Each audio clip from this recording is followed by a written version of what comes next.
Good morning, everybody. Welcome to the Real Deal Show. Jay Reale here.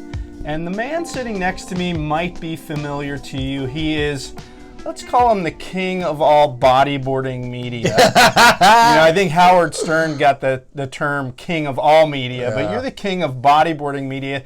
This is none other than Manny Vargas. How's it going this morning, Manny? Pretty good. And don't worry, I am not wearing chaps showing my ass like Howard did. But no, I appreciate you taking the time and sitting down with me. Well, I had to sit down with you because, Manny, I was on your podcast a few years ago, maybe 3 years ago, I'm not sure. And you interviewed me, you interviewed my wife, and I thought, has anybody ever interviewed Manny on a podcast? Has that ever happened? Oh my gosh. Not necessarily a podcast. Mumbles, Dion out in South Africa, he had a little short clips and he asked me a few questions, but as far as a podcast or a show, I don't know. Well, okay, let's say this is your first ever podcast. Yes, I hold that distinction. So, Manny has interviewed so many people. I've listened to your podcast for a long time. By the way, it's called Boog Life, right, Manny? You want to give a plug to your podcast? Yeah, booglife.com. It started about, 3 years ago. And I was on the fence of doing it. And then some Australian guy, Dan Taylor, he's like, Manny, fucking do it. I'll be your first guy. And he's still there, and I'm stoked. Right on. Yeah. There's also Le Boogie, and there's Riptide's done a podcast. Patty Serrano even did one many, many years ago. I don't know if you remember that. Maybe 12 years ago, she used to do a podcast series. So this is a well-worn path, but just a new twist on it. But what I wanted to do, Manny, is kind of talk about your whole existence. Let's say going all the way back to your early days in Imperial Beach, growing up in the southwestern corner of the United States. Yeah.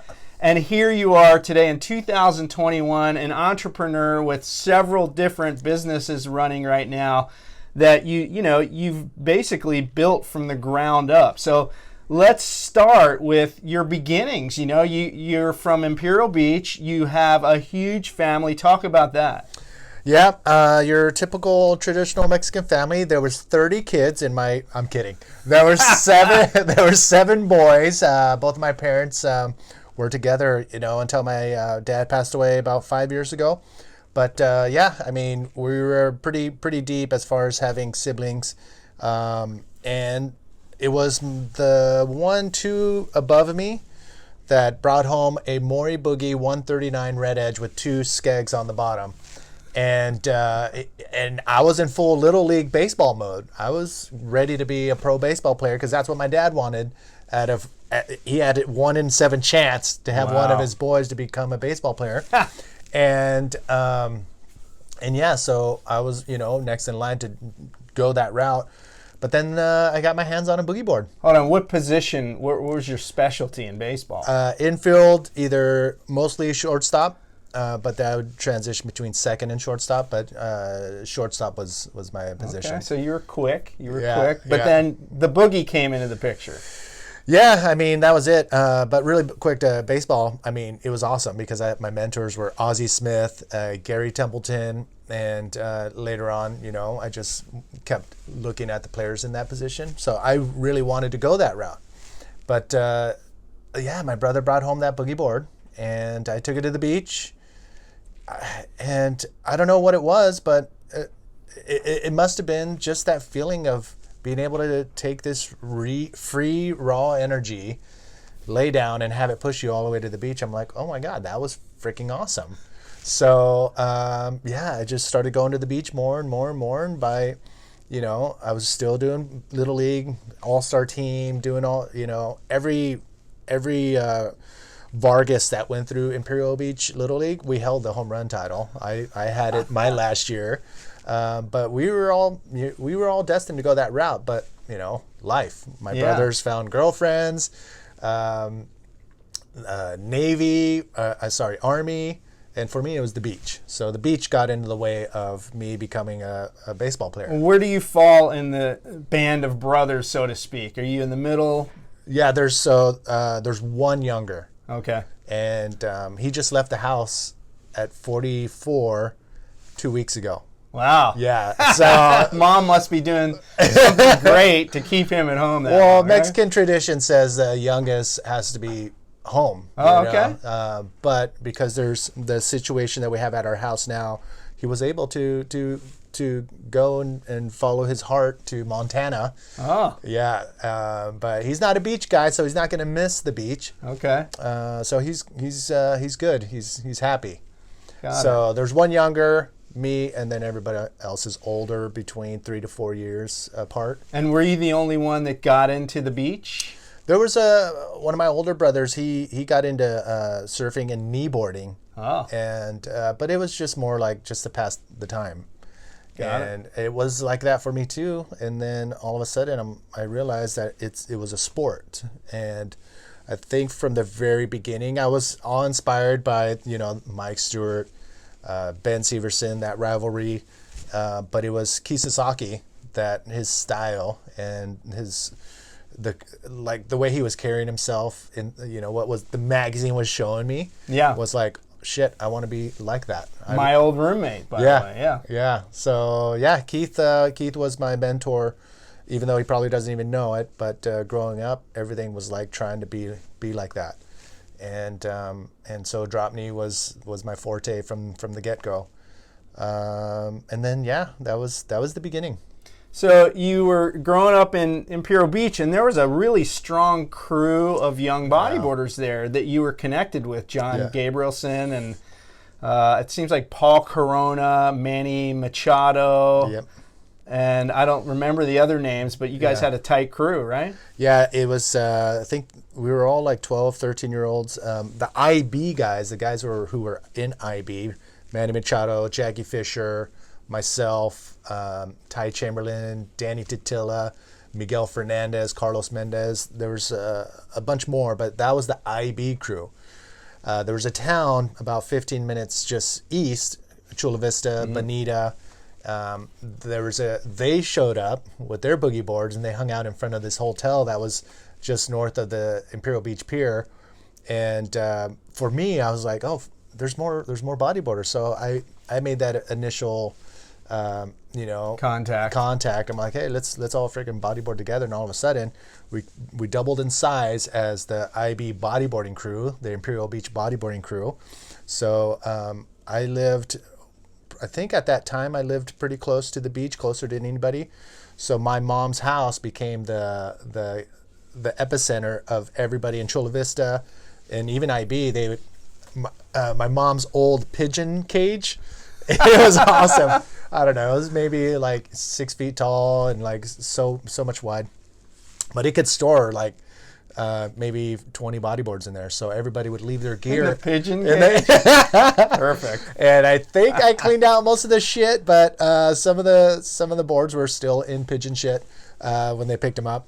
But it was awesome because I never missed a session, because if I was sleeping in, somebody like Miguel Fernandez would knock on my window. Next thing I know, we're walking towards the beach.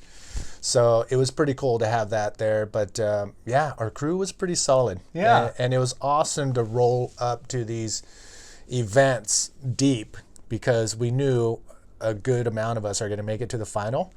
And it was awesome because we would roll up to like San Clemente. San Clemente had their crew. Right. Alan Sloan, Jason Groves, there's so many. Yeah, I know the names. Yeah. A lot of them are still out there, Yep. on the weekends in the summer at T Street. But even Oceanside had a crew. Yep. Pismo Beach had a crew. So it was awesome to go to these places as a crew and meet those other guys. And it was, back then, it was competition. But at the same time, we all like hung out and like got to know each other. And next thing you know, we have friends. And I think that is what really stoked me out, is like, holy crap, you're going to meet other people that love the same stuff you do. Yep. And in the end, it's going to be one of those lifelong friendships. Right. Yeah. And so, you did the competition thing at a young age. You got into it. You had your little crew. And then at some point, you turned into a professional bodyboarder. How did that happen? So I was totally into it. 13 through 16, I think we were all into it. And for me to open up the magazines and see everybody that, that I was looking up to, and seeing them at these big, national events or international events, I'm like, wow, these guys are doing it, traveling the world, and that's all they do. That's their job. That's their livelihood. So I'm like, maybe I can do that. I'll just stick to what I'm doing and keep competing. And back then I was pretty competitive, my goal was to win. And it sucked to have guys like Paul Roach and Brian Press and Brian Wise in my heats because they were fierce competitors. But at the same time, I was trying to make sure that I was on par with them at that age. And then what signaled that the one thing that triggered that this is a possibility was when I turned 18 and Tubes sent me a $200 check and said, welcome to the team. Just out of the blue, no contract? No, I was amateur. I was sponsored by them as an amateur. They were giving me free boards. It came with a contract, but that $200 check was like, holy shit. And now I'm getting paid to bodyboard. Yeah. And dreams do come true. Yeah. So that $200 check, I wish I would have taken a photo of it or whatever and held on to that, because that was the beginning of, a 20-year, actually no, until now. Yeah. That was the beginning. So thank you, Ben and Buzz over at Tubes, for making that happen. But if you know Tubes and you know Buzz, there was a time where I was trying to renegotiate a contract. Yeah. And told him this was my livelihood, and he's like, "Fuck that! If anybody's trying to make a living out of bodyboarding, you're fucked." So I was like, "What is he talking about?" And but I think what he was worried about is people losing sight of what surfing was all about, or wave riding was all about. Oh, right. And that He's was one of those old school guys. Yeah. It's like, man, the commercialization. Exactly. Bunch of BS, right? Yeah. But that actually helped me too, because I didn't want to lose that. I didn't want to lose the purpose of bodyboarding, riding waves. Yeah. Because you can get lost, and you can go that route where it's like you're doing it for a different reason, and that's just get a paycheck. Right. But for me, I took note and made sure that every experience that I had during bodyboarding was something that's going to be, cherished and, something very valuable. Yeah. Well, by the way, Tubes, the name, Yeah. Two B's, Ben and Buzz were the guys that started it, right? So they thought two B's, Tubes. Yep. Right? A lot of people don't know that little factoid. Yeah. And it worked. It worked because Tubes, It did. Everybody wants Tubes. Right. Yeah. Right. So, yeah. So you had this career in pro bodyboarding, and you started spending your winters on the North Shore. We all did that when we were pro bodyboarders.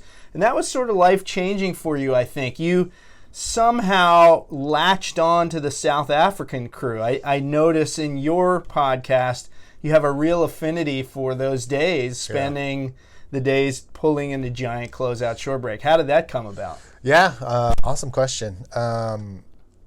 Going to the North Shore with your friends is one thing, because you got your little crew that you're hanging out with.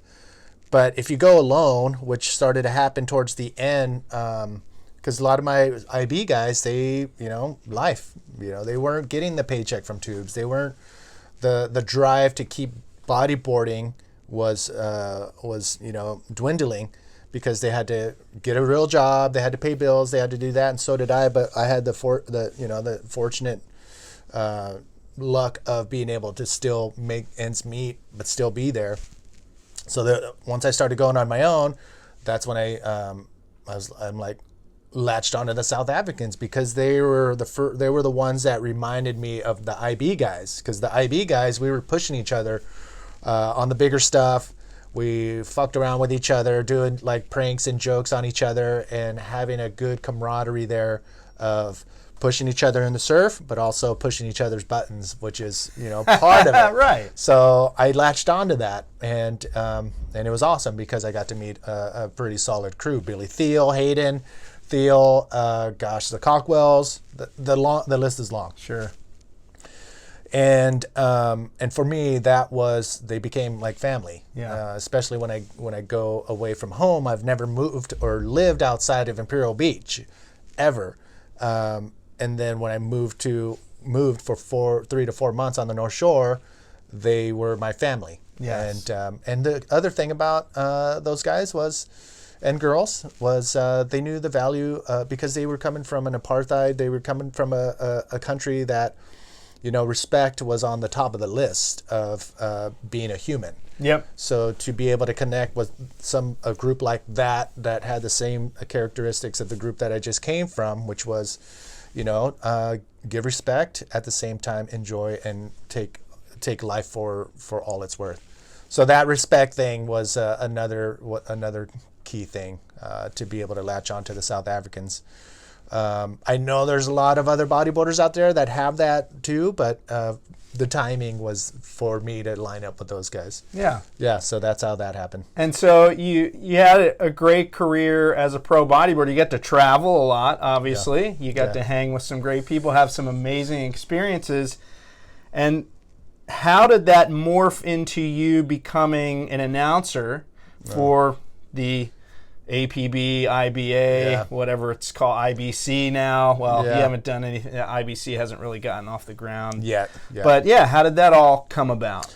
I think, I don't know 100% for sure how that came about, but I know the timing may have been pointing to the fact that I started this, the internet started becoming more, efficient with being able to stream live. Yep. So I grasped onto that, and there was a platform. Gosh, I forgot what it was called, but I started doing these live bodyboarding shows called Bodyboarding Live. Ross McBride, Roach, Mike Lapierre, Lou Down, yes, Omar Leone. This whole little I remember those. Yeah, for sure. It was a shit lot show. Of beer drinking. Yes, it was freaking chaos. I mean, it was pretty much just an extension of No Friends. Sure. It's like we're just showcasing the lifestyle of things, and it was awesome because I had guys like Mike Lapierre who would come on and be a part of it because I couldn't do it all on my own. Right. But I was directing it and making sure stuff was happening on Bodyboarding Live. And I think at that time, I may have just backed off a little bit because the shows were still available to watch. But I started looking at, okay, this is not profitable. I'm not paying, because I was married and I had to make sure I was bringing in my share. Sure. So you spent a lot of time on it, not getting any financial gain out of it. So you probably said, I got to find a better way to use my time where I can generate income, right? And I think that's just shortly after I threw in the hat on that, I get a call from Greg Taylor and a couple other guys who were pushing for the IBA to come out and do a world tour. But they wanted to do a prototype, a test run with an event at the Fronton on 2010, and they called me up because I think people knew that I had this live show going on. I think we did close to 40 shows. Wow. Yeah, it was work and a lot of time. Heck yeah. But I think because of that, they saw that I was already on the mic. I was already speaking on the mic. I can, be okay in front of the camera. Sure. So they're like, well, this guy's doing that. Why don't we give him a shout and give him a try? And that was October 2010. Next thing I know, I'm on a plane to the Canary Islands, and that's how that started. And it was pretty cool. It was Red Bull. God, I'm not going to go deep into details, but after that show, which was, I think, on Red Bull, I think Red Bull and YouTube were fighting for the contract of the IBA. Oh. And the people in charge went with YouTube because the numbers looked better, quicker. But I think in the long run, it would have been better. But you don't know. To stick with Red Bull, who knows? Yeah, it's all hindsight. But that's how that whole chapter started. Yeah, so you did announcing on the World Bodyboarding Tour for how many years? I think 2011 and 2012 were the first two full years. And I do have to say that if, I'm more color. I can talk about what it was like partying with, Jeff Hubbard. And I can talk about his style and everything, but it's guys like you and Action Jackson who would come on as co-hosts, and we that complimentary commentating worked awesome because the history would come in from that angle. But it was 2 years, 2011, 2012, and then maybe 2014 and 15 or 13 and 14, where the APB reignited as the World Tour, and it was awesome. It was awesome to be able to work with. So much work goes into these events that a lot of people don't see, and so when I hear a complaint that the audio isn't, good, I'm like, fuck. Do you know how much time it just took to get to this point? I mean, the running Ethernet cables from like 200 yards away just to be able to have internet on this fucking island. Nobody understands the nitty gritty, right? Behind the scenes. Yeah, and God, man, Alex Leone and Teza McKenna were the two hardest working people I've seen, put their heart and soul and sweat into making something happen. Sure. And it just sucks when people don't see that amount of work that goes into it. Well, I did one event in 2013 in Rio. I did the Rio Pro with Steve Jackson, and I saw the infrastructure involved in just the webcast side of things. It was insane. Yeah. So, I mean, you saw it every time. It's insane. People don't realize it. Yeah. So when we drop the feed, if you only knew what the panic that goes on. I mean, there's like in Chile, there was one director, I swear, when the feed dropped, I think I heard maybe 30 F-bombs in like 15 seconds. It was in Spanish. Yeah, sure. So yeah, it's intense, man. Yeah. And I give props to the Snakes and Ladder crew from the IBA days. Those guys were super professional, and they with an open checkbook. They picked the right guys to be able to put this thing together. And I mean, if I win the lottery, millions of dollars, I would be hiring that crew again because they were solid. But it was an awesome run. Yeah. I hope the IBC does come about again, because I would like to choose which events to go to. Sure. But those are fun. Yeah. Those are fun, and I love being able to talk about what I see. That's all we're doing, is just talking about what we see happening in front of us. Okay. Yeah. So we're going to do this as a two-parter. I'm going to wrap this one up. Oh, yeah. And then we're going to continue on. So, folks, that's it for part one. Let me talk about this real quick. We're going to pick up part two, like right now. Oh, perfect. I'm going to end part one. Got it. And you can watch part two whenever you want. So thanks again to Manny V for part one. Folks, click around, give your likes and comments on the YouTube version, and for the audio podcast, listen in for part two. We're going to get into more stuff shortly. All right, see ya.